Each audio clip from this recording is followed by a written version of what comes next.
So I just want to say thank you so much to everybody for joining us today. We're so excited to have this opportunity to have Nancy Duarte with us. As you've seen in the communications that we've sent out, she is known as the Storyteller of the Valley. She's the CEO and author of 6 best-selling books. She's been doing this for over 30 years, and she has worked with some of the highest performing brands and executives in the world. She's a communication expert who's been featured in Fortune, Time Magazine, Forbes, Fast Company, Wired, Wall Street Journal, New York Times, and on and on. Her expertise is in storytelling. And as a persuasion expert, she's cracked the code for effectively incorporating story patterns into our business communications. And she's here with us today to share her valuable insights. And we're also lucky that today, Wendy Lee is going to be interviewing her. They have been friends for 20 years, I think. And so they know each other very well. And Wendy is going to be able to really get in there and get us the meat that will best serve us, as well as share some gossip and stories, I think is what I heard is going to be happening at some point today. So Wendy herself, if you're not familiar with her, but she is a leading expert in digital innovation strategy and ecosystem development. She's also our current CEO and one of the co-founders of Energize Colorado. So on that note, I'm going to turn it over to you wonderful ladies, and I'm looking forward to hearing everything you have to say. All righty. Thanks, Sherry. That was a very sweet introduction of my friend Nancy and myself. And what Nancy and I have in common is we are both from the Deep South. So you will hear our Southern accents and you will either love that or not. And so that should be fun no matter what. I will be sensitive to time. We know that we have a hard stop at 1. We know we have a lot of ground to cover. So officially now, welcome to this Women-Owned Business Keynote Series. It's been an honor to be part of the Women-Owned Business team at Energize Colorado and to have a little bit of a part in pulling together some speakers that I have developed a relationship with over the years in all the different places I've lived. Today, though, we have a lucky treat because we're going to get to welcome Nancy Duarte. Now, just to keep you on track, because we all have monkey minds, because even though we're Zooming, we've got a million things zooming around us, not just with us. We're going to follow 4 basic, I would say, storylines in my conversation with Nancy. So if you have a need to keep this in front of you, here it goes. First, we're going to go back to personal origin story. The reason for that is many of us who've started businesses from scratch, we do have very specific memories of when we were raised and how we thought about business building or professional pursuits. So we're going to start there because Nancy has a very interesting story there. Then we're going to go to building your business. And this is not a cookie cutter building your business discussion. This will be very tailored to the business that Nancy built and how she built it. And I think that will be very, very informative for those of you that have been in business for a long time or are thinking about going into business. So no matter where you are in your own journey, that part of her story will be very relevant to you, I'm confident. Then we're going to go to navigating growth. Those of you in business, whether it's been for 6 months, for 6 years, or for decades, you know that navigating growth is tricky, whether it be in the best of times or going through a set of crises that we've just been through. And so we're very, very sensitive to learning from others relative to how to navigate growth. And then we're going to end on some marketing stuff.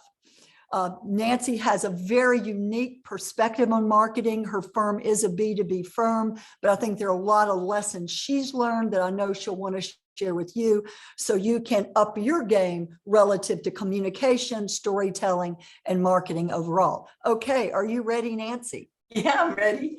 It's so good to spend time with you. I know, it's so fun. It's so fun. This makes me happy on a Monday.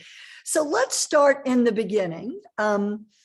And I just, how would you describe yourself as a little girl or even in your early teens relative to wanting a professional life, or maybe you didn't. So start with that, just so you can characterize yourself for all of our awesome colleagues today. Yeah, I love this question because I was born in an economically and emotionally starved environment. Mom had borderline personality disorder, was a sober alcoholic, and also a narcissist. And a narcissist is missing the empathy gene.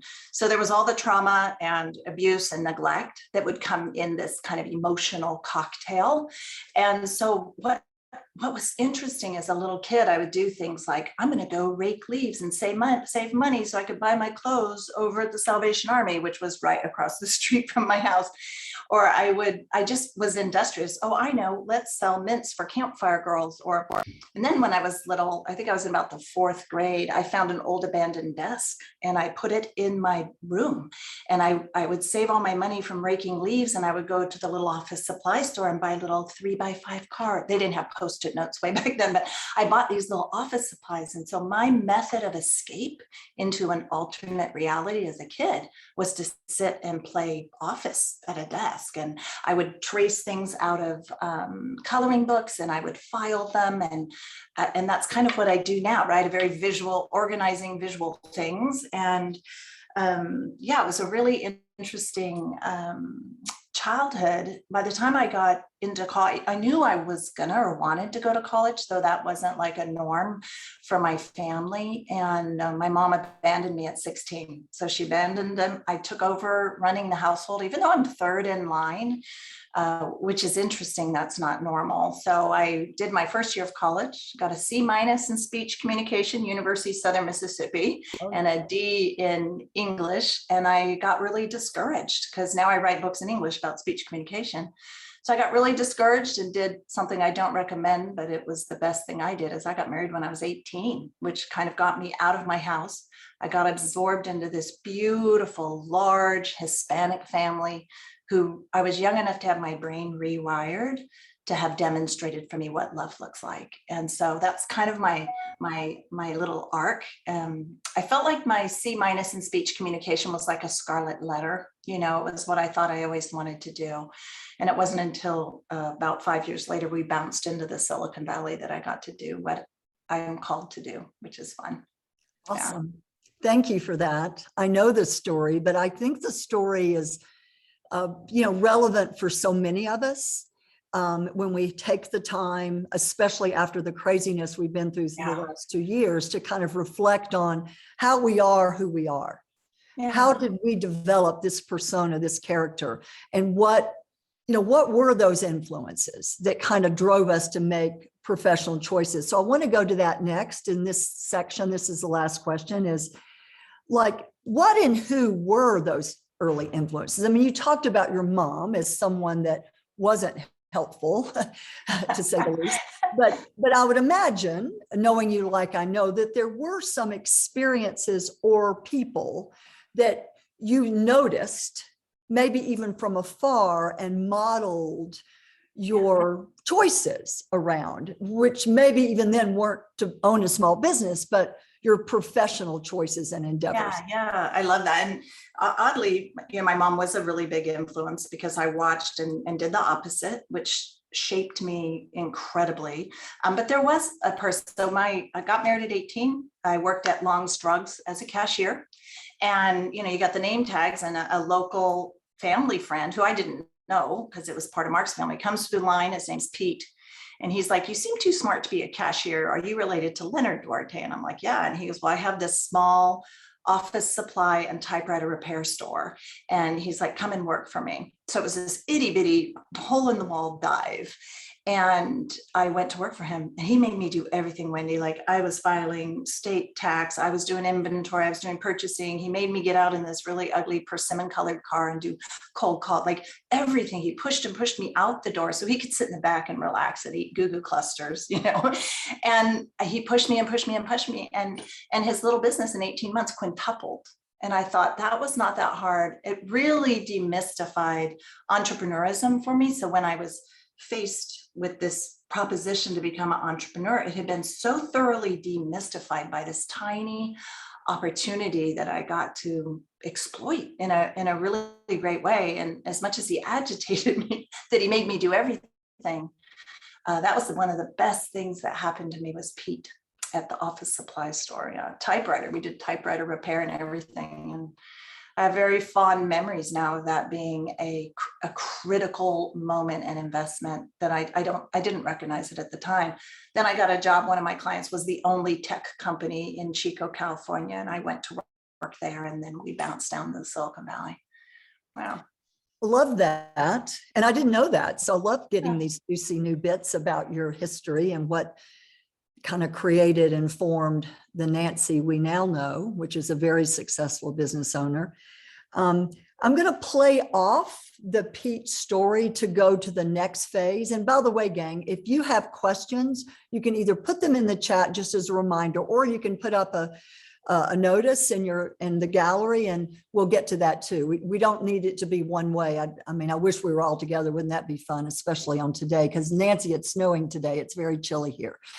It would be fun to sit around the fireplace. But let's go to building your business. And again, I'm going to swing on the Pete story.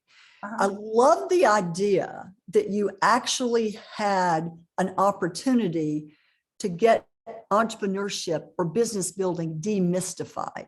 So that's non-trivial, because not all of us had a chance to do that, right? So you had a real-time experience to work for a very small business owner who took you under his wing, and you did a bunch of stuff. I would call that cross-functional stuff. Yeah. Right? Yeah. I mean, because I use jargon like that. Sorry, guys, but I do. So that cross-functional exposure kind of helped you see what it was all about and all the steps or the processes you would take, right? So in the early years when it was your business, how did you just take that learning from Pete and just apply it to the business you wanted to build? So that's my first question. Like, how did you get your arms around starting from scratch and having your own business? I remember there was this one moment. So my husband actually started it and I joined him right away, but I knew what it was going to take to run a business and wasn't confident he had that, because I knew what it was going to take. But I remember he's gotten on his knees and begged me to listen to him twice in our marriage. And that was one of them. He gets on his knees. He's like, Nancy, just read a Macworld magazine. I know this is a vision. I know these things, they're called personal computers. I think they're going to be a big deal, and I was like, I wasn't really confident. And I was like, okay, fine. If I can sell it, you can keep it. But if I can't sell it, you're getting rid of this business and you're going to go get a real job. So I wasn't super enthused and did not know that this would become my dream. I was just hatching away at it. So we did. We won one afternoon. I made phone calls and we won NASA, we won Apple, and we won Tandem, which is now HP, in one afternoon. So I remember we were working on Apple's Dub. Now this is 1990. And there's a bridgeway and we're overlooking the conference, and we had just worked on it as little peons. We were the little slide cleanup people, and we're looking up and had this vantage point. I said, we could run this. We could take on all of speaker support. My husband's like, no, we can't. I'm like, yes, we can. I could see it. And that was kind of the moment where I saw that his business that he was trying to start could be a real business. It wasn't just like, oh, my husband wants to work from home in his underwear, So I took it over by 1990. I was kind of running the whole thing, a strategy client, and poor thing, I worked him so hard. He got carpal tunnel in 92, and then started do accounting and IT and stuff like that. But I think there was this moment where I realized, oh my God, this could be a real and very successful business. And that was a real key moment. And my husband, he's like, yeah, I was smart enough to just let you just take the whole thing over, which was nice. It was wise on his part. That was very kind of him. Thank you, Mark, for that. I know. So digging into that a little bit more, those of us who've started business from scratch and who started with our own money. Yeah. So we didn't have a bank loan. We didn't have venture capital or what. I didn't even know what that was until I was 50. Just to be clear, I had no idea. All of a sudden at 50, I went, oh, wow, venture capital. How cool is that? But there's some core foundational decisions no matter what your product is, no matter what your service is, no matter who your customer set is, right? There's some basic decisions that have to get made. And so did you veer on the side, this is an either or question, right? Did you veer on the side of understanding like the team, the product, and the market, like, you know, trying to understand market, product, focus, and then have a team around that? Or did you more veer on vision and then just leading and operating? In other words, not focusing so much on the capability or the market, you know, so there's a real difference there. You know, those who are very disciplined and digging into product market and then building a team around it versus those that just know there's a market, right? And imagines that they can build something to serve the market and just operates like a banshee, right? So which one are you on? I would say we were product first or service first in the sense that the product was emerging. So when you used to be able to hook up a projector to an old Macintosh, they were like $17,000. I mean, it was like very expensive to do that. So as the market, as the presentation technology started to become a thing, which who knew, like we were actually using it. It was so old. We were printing black and white overhead transparencies out of PowerPoint when it was still black and white. So we hit it right then and built a whole service business around an emerging technology and serve. So neither my husband nor myself are trained graphic designers, but we were in the library. We were checking out books. We were looking at what is typesetting.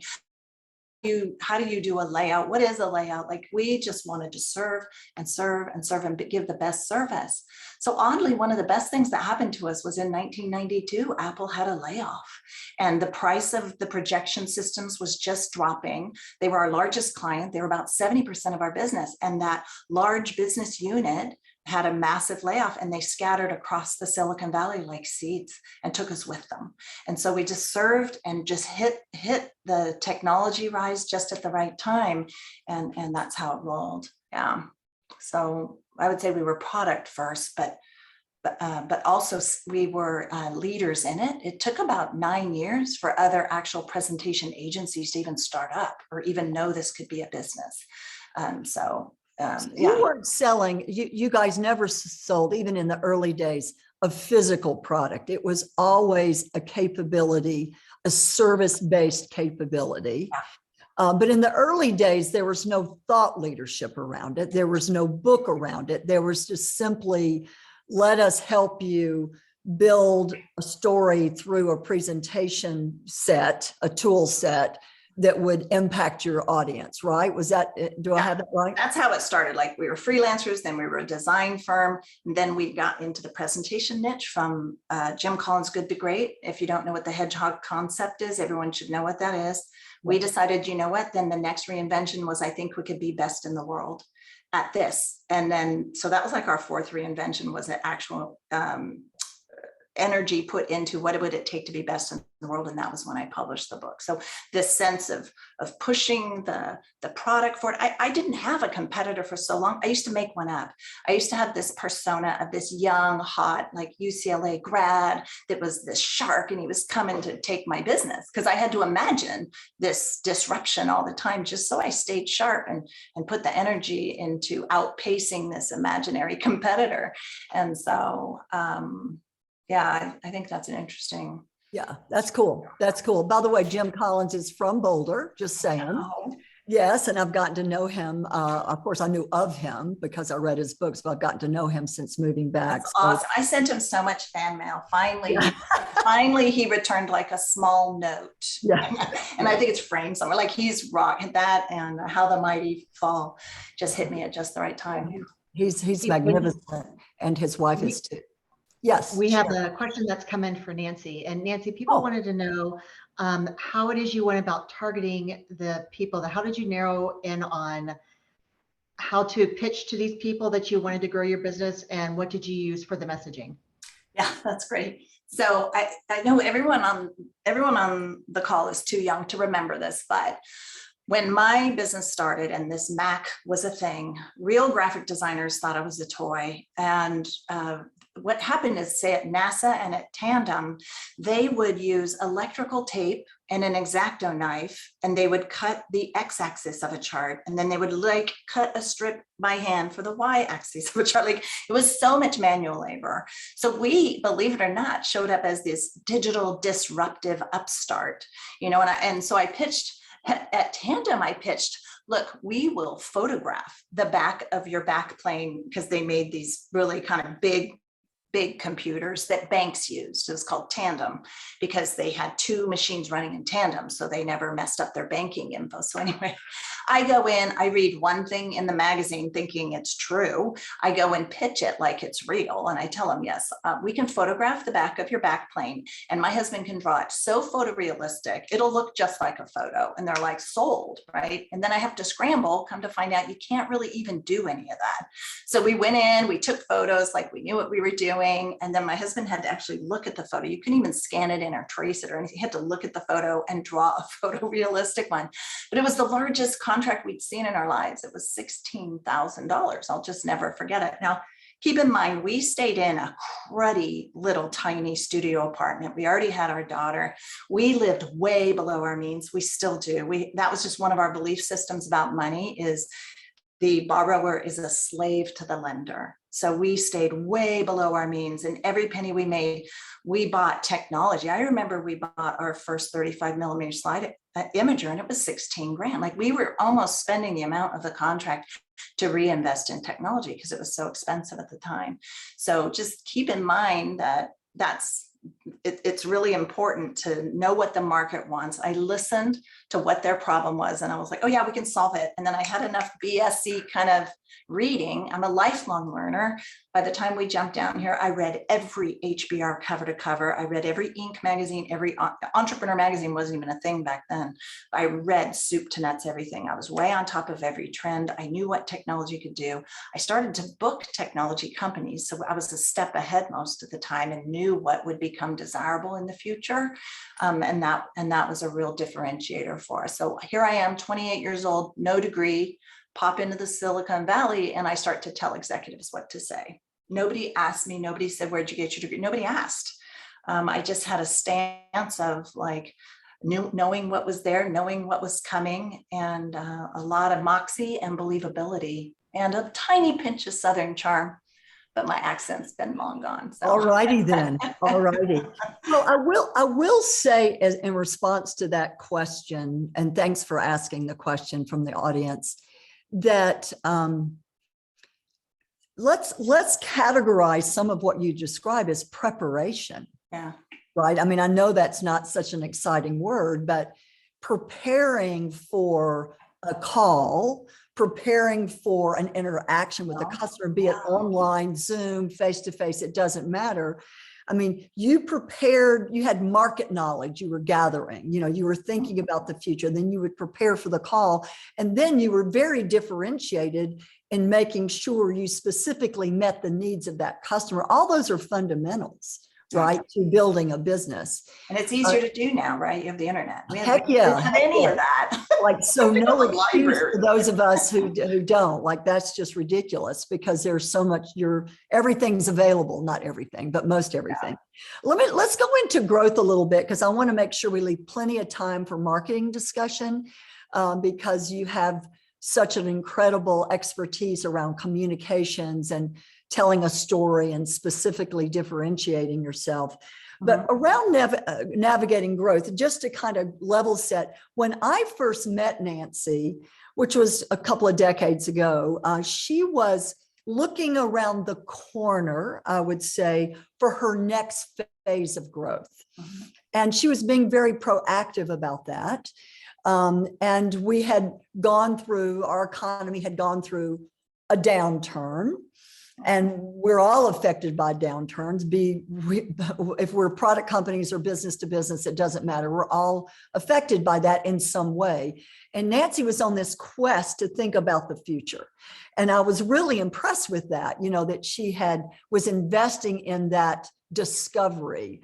And so I want to have you describe, first of all, when do you know? I mean, we just went through a crazy difficult challenges, and still are, set of crises triggered by COVID.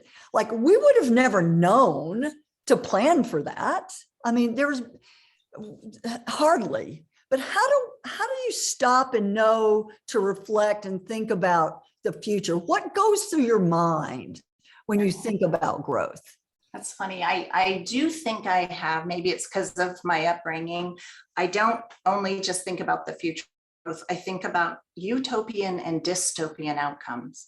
So you could say, we had a very amazing strategy right at the beginning of COVID. We stuck to it, which meant I was actually cutting relationship with customers during COVID proactively and put the growth, hit the growth on our best, most beautiful partnerships we had and put the pedal onto that, which would be counterintuitive during a downturn. So my mindset always comes out of the book of Nehemiah, who built a wall really fast. And I'm a service business, right? So we're constantly building. He had all of his workers work with a trowel to build in one hand and a sword in the other. So they constantly worked and they were building and defending, building and defending. And so my mindset is always build and defend, build and defend, build and defend. I never really do one of them in isolation.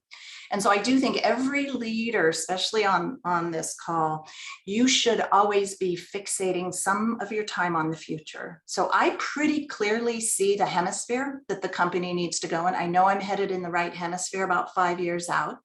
18 months out, I know my strategy is right and it is accurate, and you can challenge me. And with conviction, I could say, nope, we're going to be a subscription business in 18. I know that I know. And it comes from kind of what Wendy was saying. You do your research, you do your homework, you do that stuff. Sometimes that would naturally point me one way. And sometimes I'm like, I'm going to do a counterintuitive move. I have a bunch of friends who work directly with Steve Jobs, especially in the creative space. They would go in and they would make these what are called foam core boards. They're like 8 feet tall, all around the room. And they would just cover them with potential ideas and directions to go. It's just cover a room.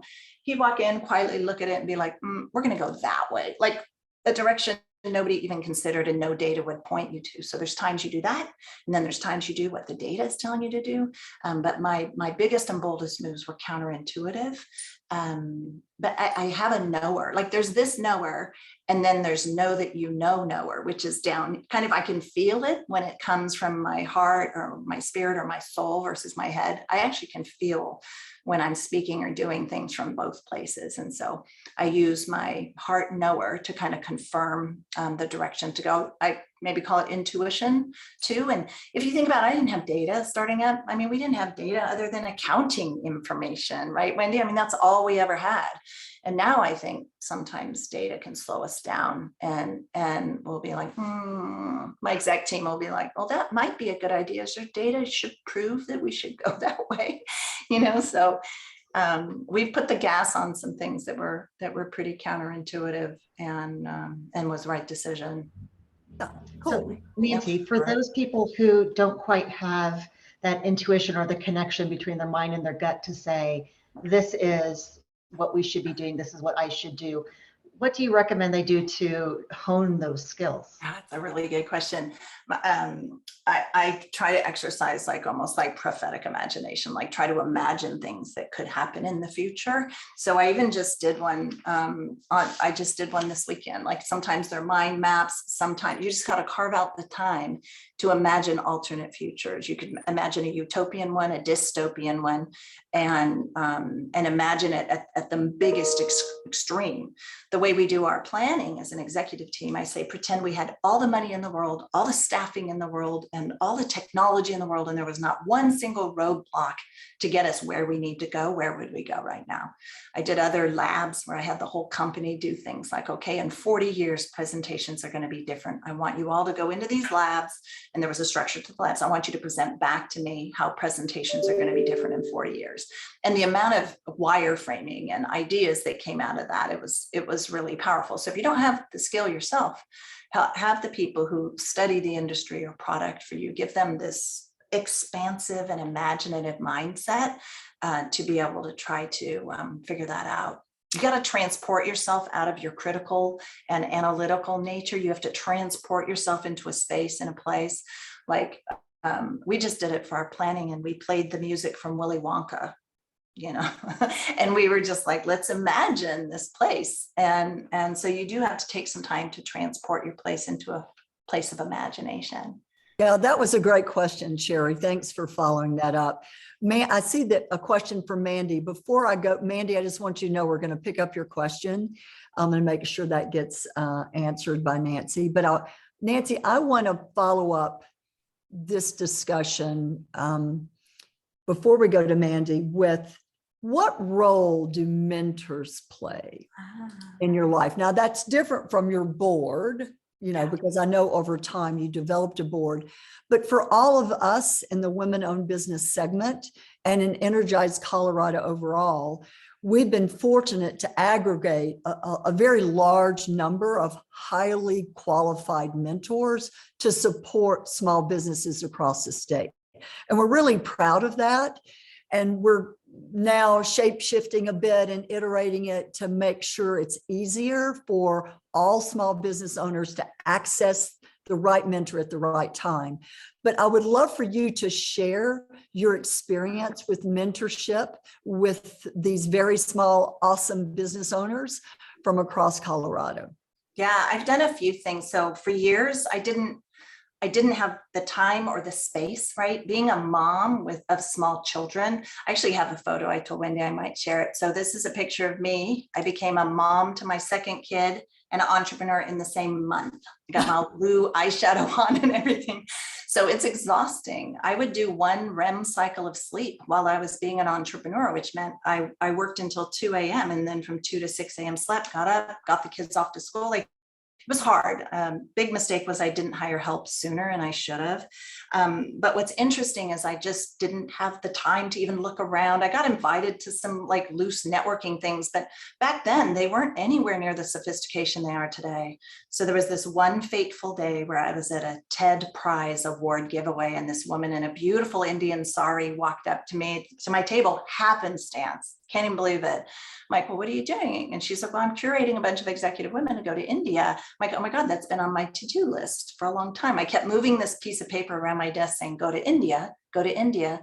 To Wendy's point, it was because I knew India was going to be a threat to my business. So I knew I needed to get out there. I knew people were starting to send their slides out to India. McKinsey, big companies were building up practices there, and I needed to check it out. I go to India with this beautiful group of women. We were all a little bit broken, or a little bit moving on, a little bit, we all were coming from our own context. And as we met famous people, but my favorite part was bumbling around in the back of this bus, right? We would bum, and the women are like, Nancy, you can write a book. Nancy, your business is beautiful. Hey, have you tried this tactic? And it was this cacophony of women like me. Like, I found a tribe. I'd never hung out with women. I had never invested any time in women. I didn't have time. When would I have the time to do that? Because I had blue eyeshadow on and was laying there with my kid. And so what happened was this group of women connected me to their friends, which has become people have become advisors. They become counsel to me. They talked me into getting my book done, which completely changed my company. I just think now I'm hooked. I'm in CEO groups with women. I served on the board of Upward Women, which is an organization focused just on pulling women up in organizations. I just can't get enough. And I never thought I would get what I needed from women's groups. I always tried to hang out with the dudes. Like, I would show up at work and dress like a dude. I would wear my suit coat, my white blouse. Like I had to act. It was a different world then. You had to acclimate to them. And I have gotten lifelong, life-changing friendships from my network of people. I'm getting emotional. Oh, no, thank you for sharing that. That means a lot, because I want us all to feel we can get the help we need, right? And that organizations, or many organizations around, that can do that. So I'm going to go back. We got some specific questions. So let's pause now from the narrative that we're playing out and go to Mandy. And this is how to make the first connection. This is to you, Nancy. You're the comms expert. You have a lot of courage. You've got the chutzpah to do it. How do you make the first connection with someone that can bring you business without asking for the business? This particular business owner is a wedding florist and gets most of her referrals from planners, venues, and photographers. So what advice or wisdom or ideas would you give to Mandy?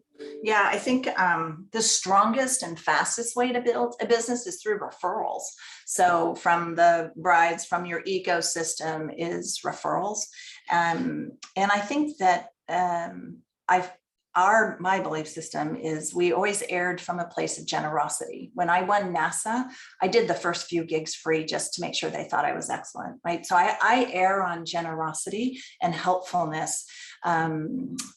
My role in business is that of mentor, and a mentor in myths and movies, they help people get unstuck, or they bring a magical gift or a special tool. So I don't approach any relationship as the taker. I approach it first with curiosity and what I can give. And then a lot of times the reciprocation happens without needing to do an ask.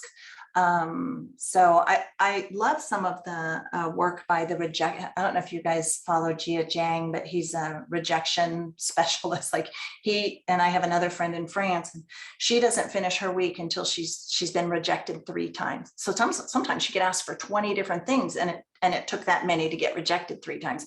Sometimes she just gets rejected. She keeps going.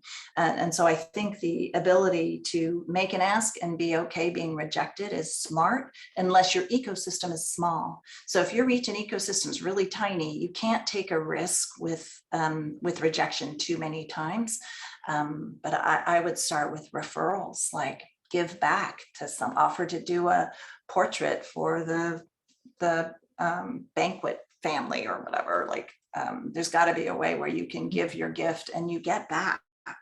It's really hard to outgive, really. Generosity always comes back somehow. I don't know how that works exactly. Yeah, that's beautiful. That's well said.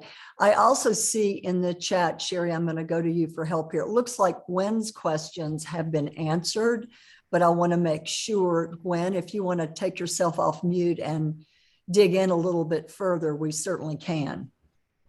Yeah, we covered one for her about dystopia and what exactly that means. But then she also had another question, which kind of, I think, relates to this conversation you were just having about mentorship, where, you know, what if you're in a really tough place in life and you don't have that support system around you, and you don't have those mentors, you haven't found the mentors, you are lying on the couch in your blue eyeshadow and you're exhausted and you just don't know where to go.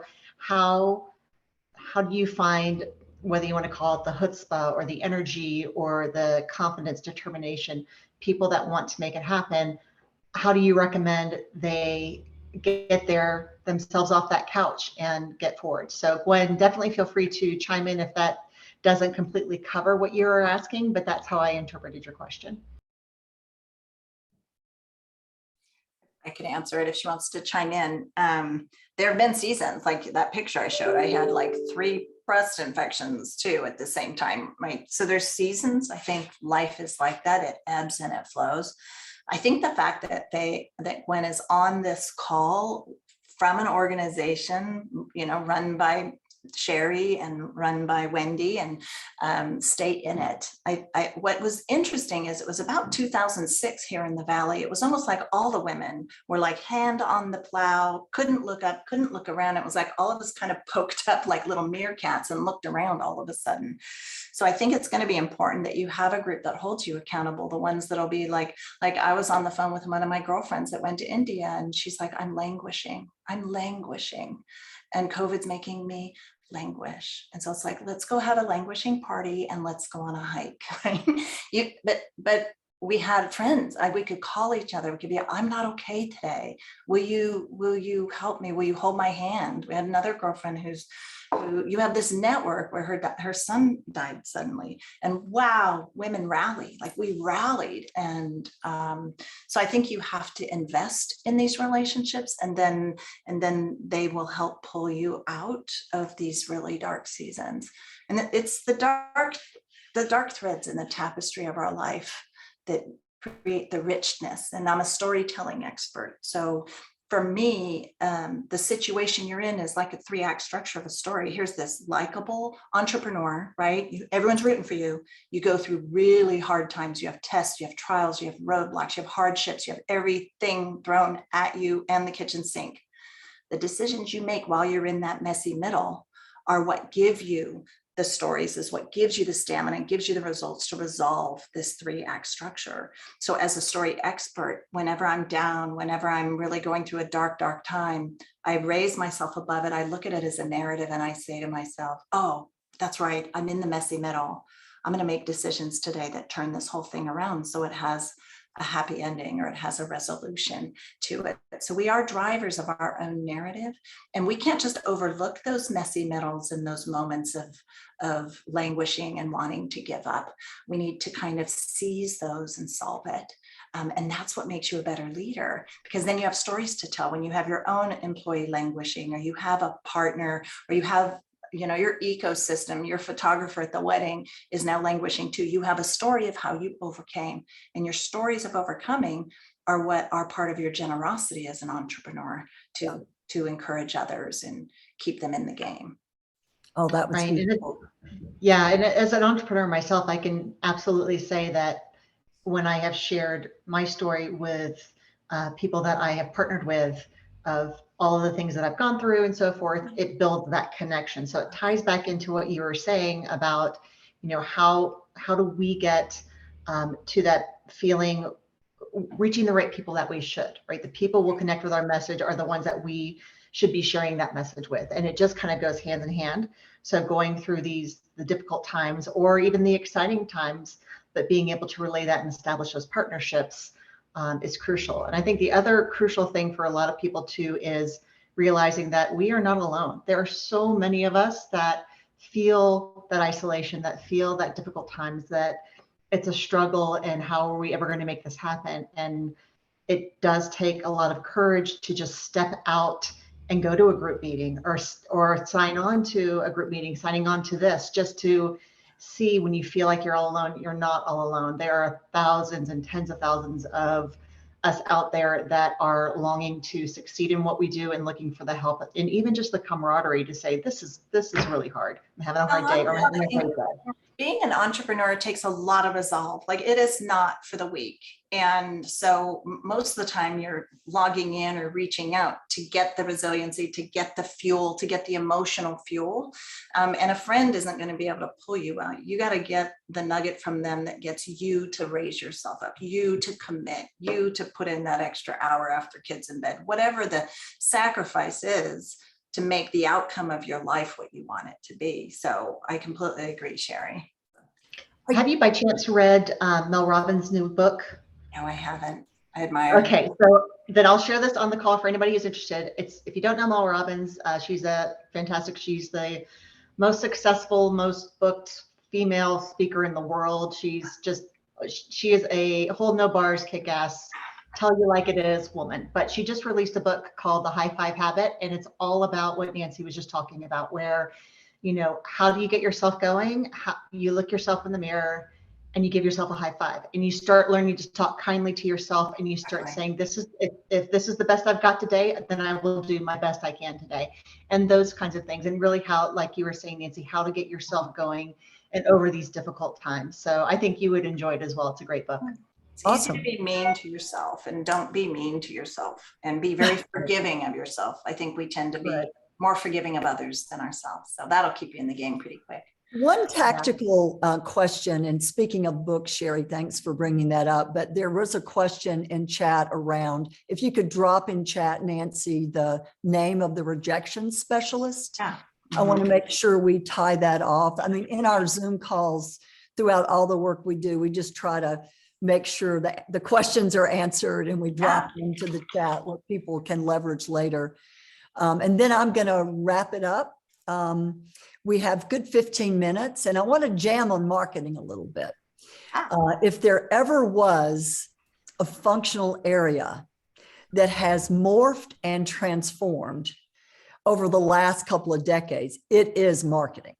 And Scott and I, one of my colleagues at Energize Colorado, talk about this a lot, because when people talk about marketing, they can think of like, oh, digital ads, or they can think, oh, my website, or they can think, oh, SEO. I mean, there's so many, or events or PR, there's so many dimensions of marketing. But ultimately, marketing's role, no matter what dimension it is is to set conditions for customers to buy, right? At the highest level, right? I mean, high level, everyone does marketing, some form or fashion, to embed a certain perception about your company and your capabilities. So customers over time, maybe not when you need them to, but over time will buy. Now, those of you that are high level marketers on the call, you may want to quibble with some of the things I've said, but in the spirit of that, Nancy, and in the spirit of many of us have an opportunity to really juice up, to jam up, if you will, in the best of ways, some revenue for the holiday season.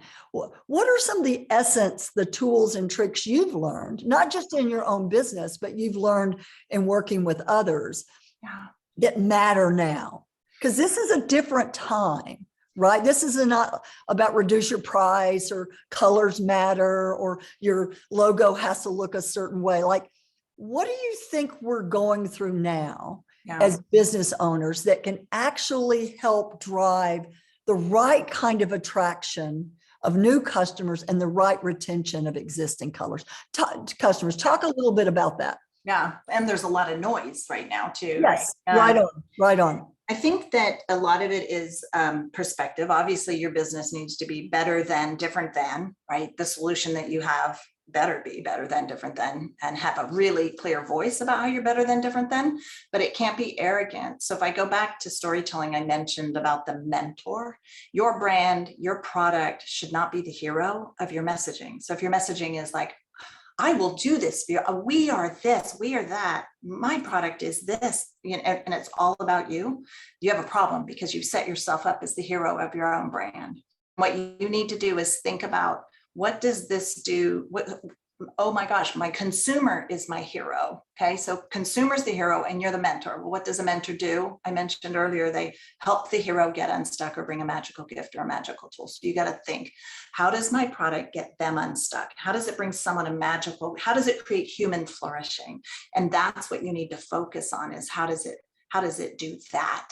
And we do what's called empathy walk, where we literally, or a day in the life, where you start with, okay, my ideal customers, male, female, whatever, this profile persona that you've built, you picture their alarm going off in the morning, and then what is their day like? What's their entire day like with your product or company embedded into their life? And how did it make their life better?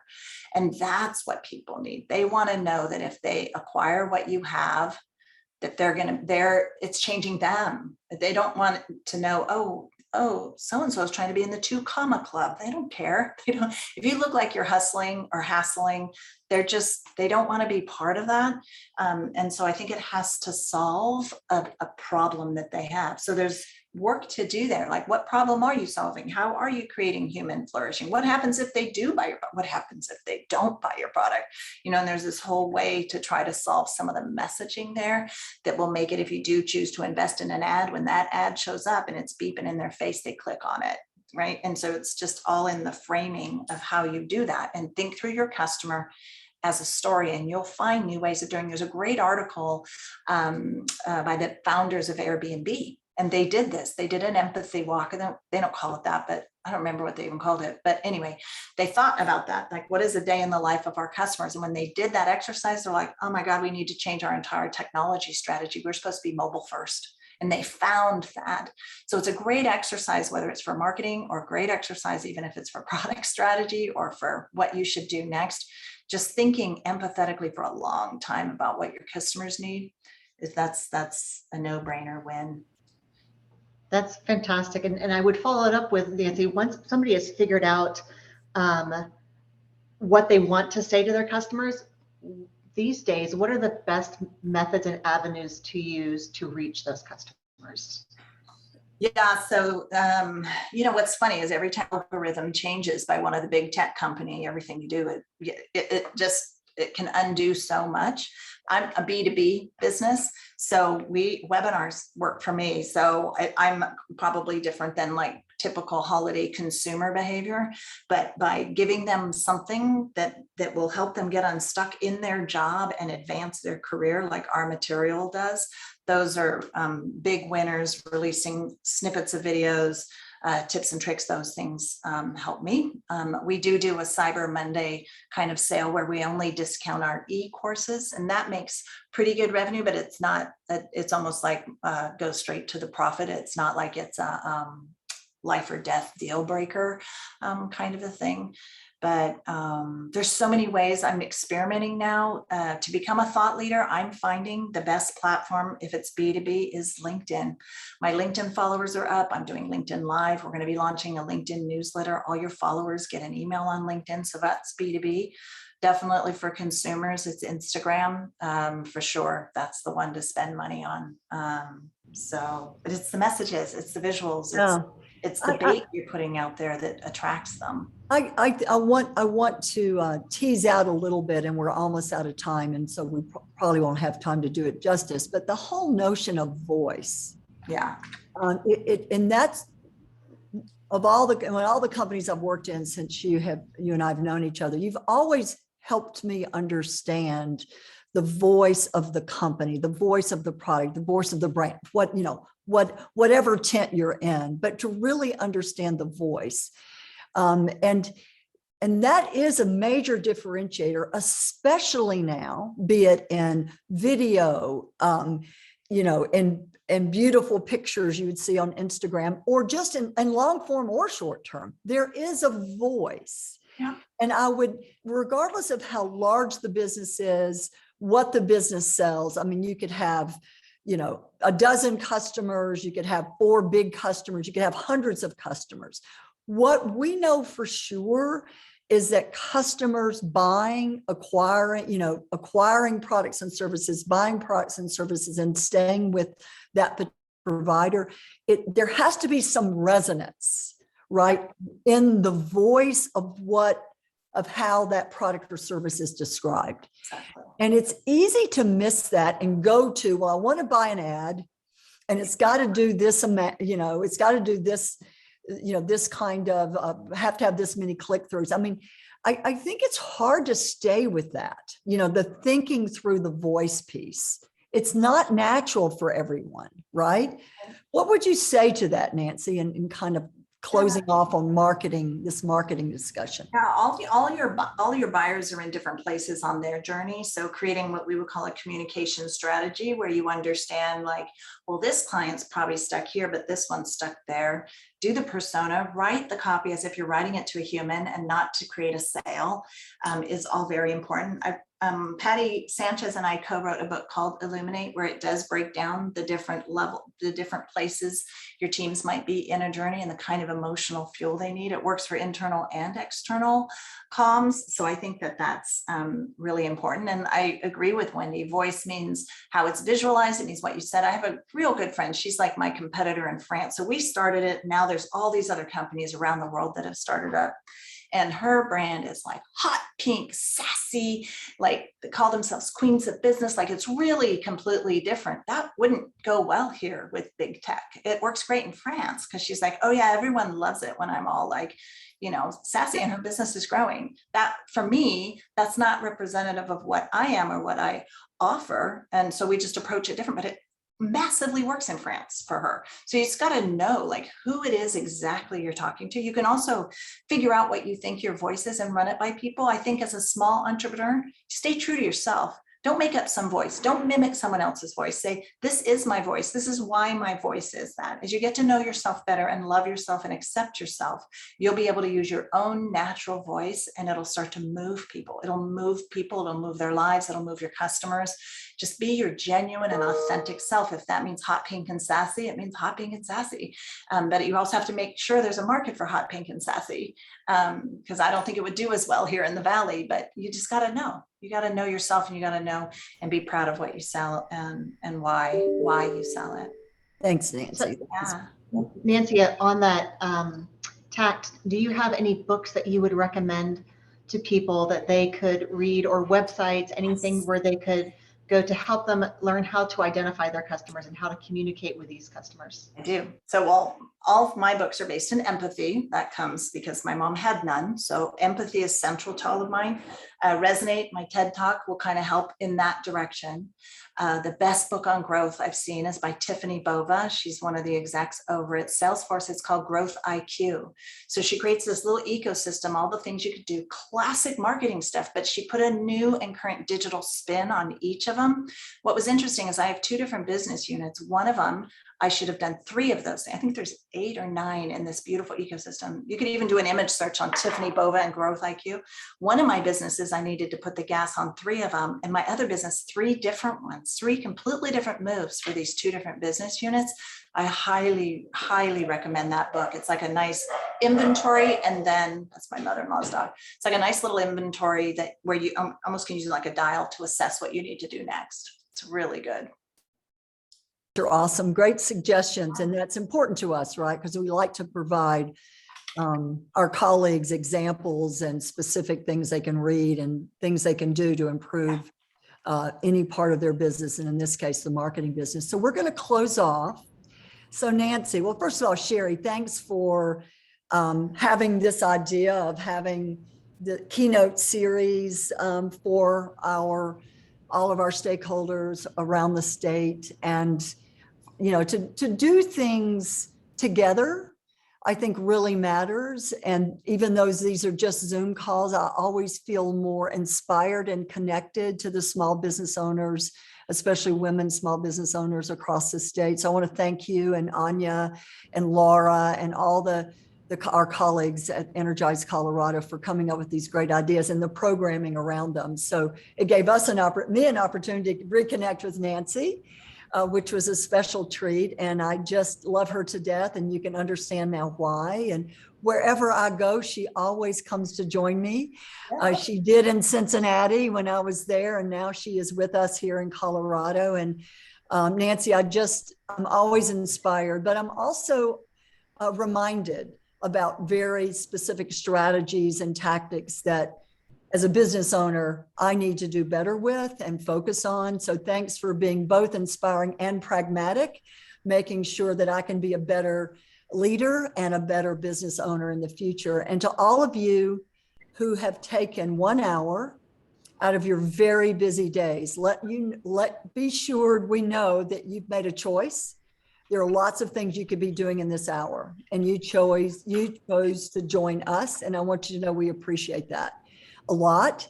And I want you guys to get to know each other. Hopefully one day soon, we'll all be together in some place so we can actually shake hands and hugs and say hello and just be reminded of the spirit of community.